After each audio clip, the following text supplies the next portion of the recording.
his own teammates forced him to shower. Now, you would... Oh my God, bro. All right. Let me holler at you first. I don't even need to watch it to understand. Let me holler at you, bro. You come here. I'm not, bro. First of all, the nigga gotta guard you. I'm literally gonna fight. I'm gonna fight you, bro. Cause honestly, that's an advantage like a bitch. That's more of an advantage than being 7 feet tall that can shoot a 3-pointer. That's not cool. Cause first of all, I gotta sit there and guard you. I'm gonna smack your ass with the biggest bar of soap in the world if I gotta guard you and you smell like a dump truck. But I'm not gonna lie. I'm gonna have to fight your ass.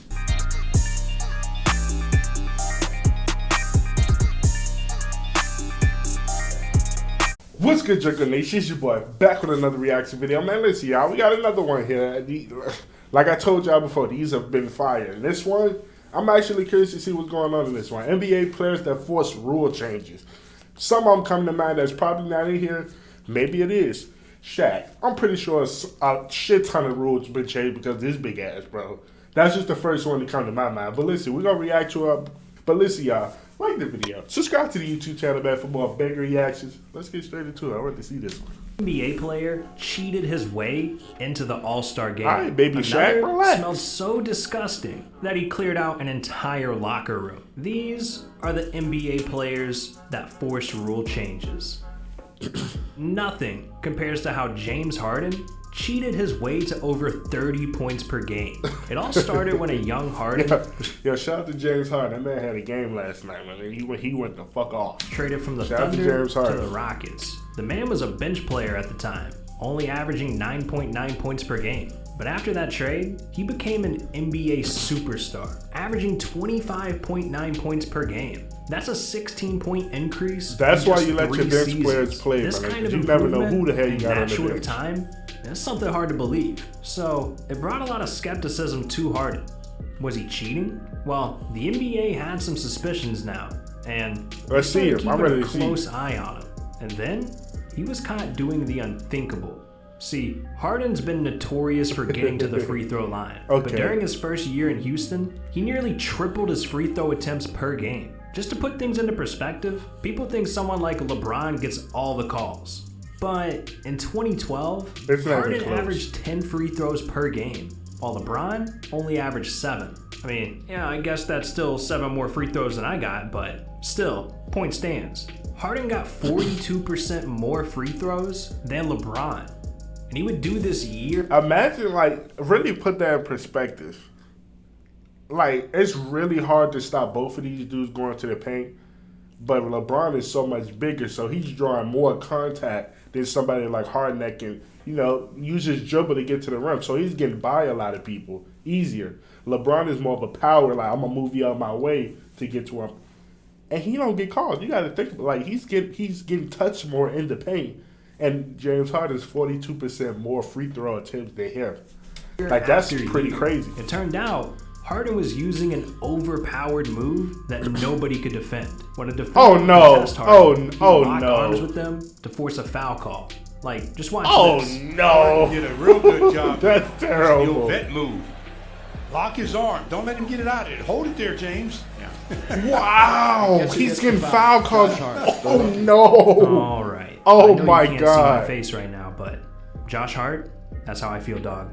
But anyways, the league was forced to step in, and in 2017, the Harden rule was officially introduced, stating that you can no longer draw a foul by forcing the contact yourself. And if a player isn't already shooting before the call, it's just a common foul.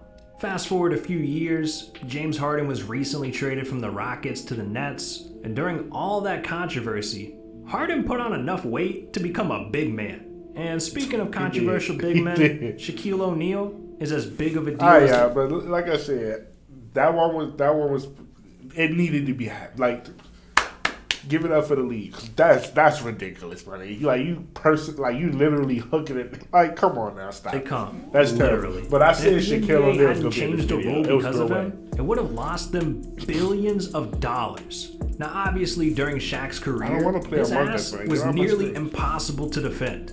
I mean, the man was 7 feet tall and 324 pounds. Imagine trying to guard that. I don't care who you are. The rim couldn't guard him, my nigga. He brought that bitch down. He did have one gigantic flaw. Shaq is one of the worst shooters in NBA history. That shit's disgusting. This man only made one 3-pointer in his entire career. One. That's a lot for Shaq. And look at the 3-pointer he made. Like, what the fuck? Get out of here. That don't count. That was it. The first and last time anyone ever saw Shaq hit a that three. did not count. So anytime and he you get glassed Shaq it. out of the paint, I mean, you win. He shot clearly, 0 threes. That's a lot harder than it sounds. Until the Mavericks developed something called the Hack-a-Shack. And it looks exactly how it sounds. And there, the Hack-a-Shack. We saw this in both games. How was that even allowed? That shouldn't be allowed. Someone to run up and hug me an entire basketball game. We squaring up. MW2, Rust, 1v1. I'll hit you with the 720. Don't sit here and act like this is not the best Call of Duty map of all time. Nuketown is up there, but this was tough. I ain't looking too much into it because that's a whole nother teams video. Were hugging Shaq as a strategy to win. They wanted to intentionally foul him, so he was forced to the free throw line. Imagine being so bad at shooting, teams are just giving you free throws. And if you know Shaq, well, he couldn't shoot a free throw to save his life. Bro. The man was a career 52% free throw shooter. Jesus. Those odds, Shaq would make one free throw max. And this is why teams would do the Hack-a-Shack so often. Because, worst case scenario, Shaq's team would score 1 point, and the other team would get the ball. If that was happening to me every single NBA game, I'd be pretty annoyed. I ain't gonna lie, I'm not even gonna be annoyed. I'm gonna be in the gym shooting free throws. I'm not gonna do nothing else but shoot free throws for the whole off season. Nigga, I'm gonna come back and be at least 75% free throws. So one day, pack me now. The rules I'll gladly have 40 he points. He barged into the commissioner's office and threatened to start swinging on people if they kept fouling him. And especially if they didn't drop a like and subscribe to the channel. Yo, I ain't gonna lie, my nigga. Imagine Shaq. Your ass. Imagine a nigga going to hug him to hack him. So don't risk and he just gets it. swung on. I'm never fouling him again. David Stern down and yelled, I don't give a fuck next what the time coach someone said. Hack-a-Shacks me, I don't mind taking 15, 20 games out. Just imagine. You're on the phone, and a 300-pound man bursts through your glass door like the Kool-Aid man, threatening you. Yeah, Would you do what he says? Well, I'm changing David the Stern rule. didn't. I'm changing. I'm giving him whatever he wants. And it caused some games to last over 3 hours because of all the free throws. It even got to the point where fans were booing their own teams. Facts, like that shit's weird, bro. Like and shooting 30 plus free throws shit, in one game. But not only that, the worst free throws. So enough was enough. The NBA finally added a rule to stop this. Kinda. It stated that any foul away from the ball gives the other team a free throw and possession. The catch was, this only applies during the last 2 minutes of a quarter. So it can still happen to this day. But look, at least Shaq wasn't playing dirty to cause rule changes. I can't say the same for Zaza Pachulia. I ain't gonna lie, bro. That shit should be for the entire game. You should not be able to intentionally foul somebody just so they can shoot 2 free throws and you know they ain't gonna make probably 1 every single time. That shit should not. That's stupid. First, that's fucking stupid. That should be the rule of the whole game, not 2 minutes. But he set a record for causing the most, and it started in 2017. Is this nigga out the league, the bro? All-Star game. Like, honestly, I don't check for this nigga. I hope he out the league. But something weird happened with the votes. Out of nowhere, Zaza Pachulia started getting more votes than Kawhi Leonard, DeMarcus Cousins, and Anthony Davis. Hold up. Let's take a look at the talk to me. What's going on? Kawhi Leonard, 25 points per game. DeMarcus Cousins, 27 points per game. Anthony Davis, 28 points per game.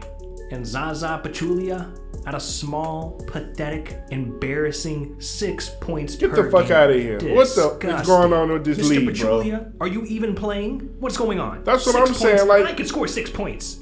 It doesn't take a rocket scientist to know that Zaza does not belong. So the NBA knew something suspicious was going on. A bench player was literally going to be a starter in the All-Star game. What? Bro, imagine everybody under him that didn't get in the All-Star game if he got in. I will literally boycott the NBA. I'm dead ass serious. 6 points a game. I don't care, my nigga. You're 7 feet. You should average 10 and 10. 15-10. You could get 15 points sitting under the rim. Throw me the ball and let me just lay the bitch up. Ain't go cap. If you get 6 points a game, you 7 feet, you Zaza was born in Tbilisi, the largest city in Georgia with over 3.7 million people. No, not that Georgia. This Georgia. Come on. And because he was the only current NBA player from that city, the entire country rallied together to get Zaza in the All-Star game. An entire country. All of them. But even though he had supporters, he clearly didn't belong with the stars. So the league was forced to create the Zaza Rule, which basically made the fan votes worth 50% less, putting the control That's back crazy. into the NBA's You that hands. ass, bro. So now you can only make the game if you actually deserve it, not just because you were a meme or popular in the country you're from. If you average 17, 18 points a game, you might would have got in. Zaza had that. You are ass. Just a few months later, he nearly ended a career, and the NBA was forced to intervene. At the time, Zaza was on the Warriors, and they were on a roll in the NBA playoffs. They that made me hate this team so much more, bro. Sweeping the Blazers and Jazz 4-0. And when the Warriors reached the Western Conference Finals against the Spurs, there were predictions that Kawhi Leonard and the Spurs could pull off an upset. So coming into game one, they was blowing them out at the beginning. Series. In the second quarter, Kawhi and the Spurs completely took over. Like they was going the fuck layups, off. Threes, they were hitting everything. And the Warriors just couldn't keep up. Somehow KD, Steph, Clay, Draymond, and the King Zaza himself didn't look like enough. The Spurs went up by 25 points. This looked like it was going to be the Warriors' first loss in the playoffs. But with 8 minutes left in the third and the Spurs up 76-55, this happened. Leonard goes down again. And he's in pain again in front of the Spurs. Yo, if you can only imagine how dirty this actually is, bro, like, that's fucking disgusting. And you can see, like, let me go back. He purposely, bro.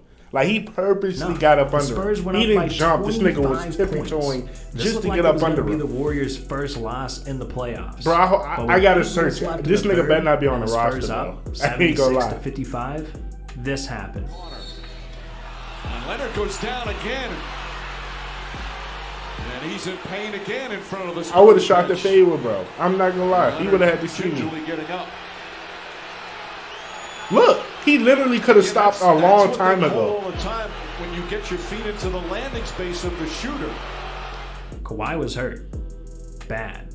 Zaza closed out to defend the shot, and this caused Kawhi to land right on Zaza's foot. And I think Zaza might have purposely done this to take Kawhi out of the game. Regardless, like honestly, bro, like he's nothing to the team. He don't do shit for the team. From home knew it. Kawhi was ruled out for the rest of the game, and this completely changed the rest of the series.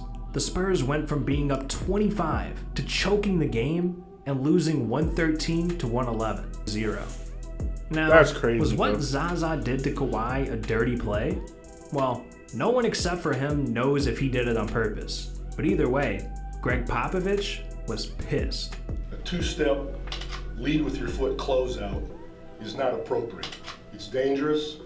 It's unsportsmanlike. It's just not what anybody does. Nobody does that shit. Nobody. I've never seen nobody do some shit like that. With that kind of action. See, I don't blame him for being so mad. Zaza's done things like this before. Because this incident became so controversial, the NBA immediately got involved, creating the Zaza Rule. This rule change now prevents reckless closeouts toward a shooter. So if the move happens, referees can call it a flagrant or technical foul, which would get a player fined. But Zaza is not the only guy from the Warriors that's forced a rule change. His ex-teammate, Kevin Durant, also had a controversial past. And during his first couple of seasons with the Thunder, he was dominating. But one sneaky move made him a target of the NBA. See, it instantly became known that it had to be the sweep, the rip through with a 7'5" wingspan. Not only that, he was averaging 25 points per game as a 20-year-old. This dude couldn't legally drink, and he was nearly the best offensive player in the world. I mean, you can't even build this man on 2K. He's too OP. So with OKC, it didn't take long for Durant to become the league's best scorer. He could get to the rim, hit mid-range shots, threes. I'm not gonna lie, it's definitely between him and LeBron. I think LeBron still is the best player in the league, but I think he's the most unstoppable scorer I've ever seen. He's 6'10" and can shoot it from any fucking where. And not just that he's 6'10", he have a 7. Look at his wingspan. He can touch his knees standing straight up. How the fuck do you block that? How do you block anything he put up? He's the best scorer in the NBA, but he ain't the best player. Just simple as that. His third season, you can have the best scorer, but you ain't the best player. 30 points per game. But it makes you wonder, how is he doing all this? Well, and he can dribble. That's crazy, bro. I mean, he's not too crazy, but he can dribble the ball. Players felt was unfair. Durant would purposely shoot the ball by swinging into it. I kind of figured the swim move that he do. What the was that? Before he started doing this move, Durant was already unguardable. But now, the refs were practically handing him free throws, and the NBA couldn't do anything about it because it wasn't. Now it's not a shooting foul, it's just a foul. They were forced to change it from a shooting foul to a common foul. Yeah, now it's just a regular foul. Players can't manipulate themselves to the free throw line OP, instantly in a game or quarter. You could get 10 free throws strictly off that. Even though the NBA changed the rules for this, KD still tries to cheat his way into free throws. Just look. He's still doing it. Oh. So when he was that's a foul, though. Like, you can't, it's not like it's not a foul. It's still a foul, though. There was a foul. Crazy, man. Even being teamed up with Kyrie and Harden just isn't enough. Well, even though Kevin Durant is still causing these controversies, it's nothing compared to a player who smelled so bad, his own teammates forced him to shower. Now, oh my God, bro. All right. Let me highlight you first. I don't even need to watch it to understand. Let me highlight you, bro. You come in. I'm not, bro. First of all, the nigga gotta guard you. I'm literally gonna fight. I'm gonna fight you, bro. Cause honestly, that's an advantage like a bitch. That's more of an advantage than being 7 feet tall that can shoot a 3-pointer. That's not cool. Cause first of all, I gotta sit there and guard you. I'm gonna smack your ass with the biggest bar of soap in the world if I gotta guard you and you smell like a dump truck. But I'm not gonna lie, I'm gonna have to fight your ass. I think millionaire athletes would take their health and hygiene seriously, but some actually smell worse than a homeless man. Just listen. He wearing that big ass T-shirt. Morrison would not shower. There was a problem with him not showering. True or false? True. That was back in the day, though. Yeah, but how did this argument go between Gerald Wallace and Adam Morrison? He told him to get his butt in the shower. He said, imagine a grown man got to tell a grown man to get in the shower. Man, I want to go home and take my own shower in my own house. He said, man, I don't want to hear that, man. Get in there. He told me to get in the shower if I beat your ass, nigga. And Gerald Wallace is bro. He's a real nigga, bro. Everybody was sweaty. So imagine how bad this man smelled. His own I know. Look at everybody. Look. We gonna go back. Look at this. Look at everybody, bro. Look at him take it down the net, and look at the rest of the team. They're nowhere near him. And everybody was sweating. Look at this so shit. Imagine how bad this man smelled. If his own teammates everybody's were like the shower, 3-4 feet away from this man. Why would they let him do it without anybody else? The man would show up without showering, chew tobacco, and spit it everywhere. And it was rumored that he'd wear the same 3 polos for an entire season. Disgusting. Ugh. So because of players like him, the NBA's hygiene rules have gotten more strict than ever. See, hygiene is something you think everyone cares about, especially in NBA locker rooms. But some players came into the league not knowing the rules. When Markieff Morris was with the Wizards, he had an experience that scarred him for life. He said, players not wanting to shower. That happens a lot. I had an incident when I was in Phoenix with a rookie who said, I don't use deodorant. I was like, oh hell no, bro. What do you mean you don't use deodorant? You gotta respect other players. Absolutely not. It's uncomfortable guarding someone that stinks. That's why I had to explain to him, like, bro, you smell. So it's uncomfortable for us to be around you smelling like that. Yeah, I feel you, Markieff. I will lose my mind. Honestly, I think I will really lose my shit. Hopefully they're watching this video. But it was even rumored that Markieff took a trip to CVS and bought kits to pass out to smelly teammates. And you know who's on his team right now? Anthony Davis. Markieff brought deodorant, shampoo, baby powder, and he left it at certain players' lockers. Anthony, we're looking at you. There's no way a unibrow that thick is smelling good, okay?